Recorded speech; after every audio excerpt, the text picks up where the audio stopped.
Sanctification means being set apart for a special purpose, specifically to be holy and pleasing to God through the work of the Holy Spirit and the Word of God.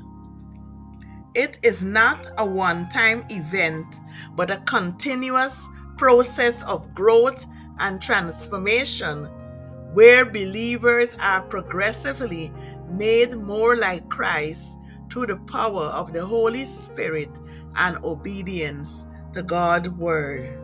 The Holy Spirit is the primary agent of sanctification, working to convict, empower, and transform believers into the image of Christ.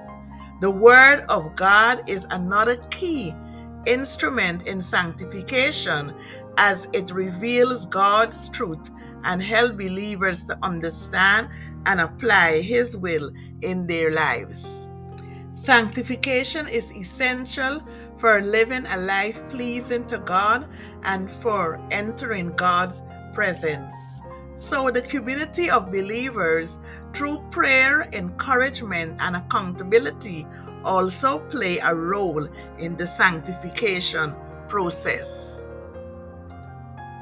Sanctification involves both a relational component, separation from participation in and being influenced by evil, and a moral component, growth in holiness or moral purity in attitudes, thoughts, and actions.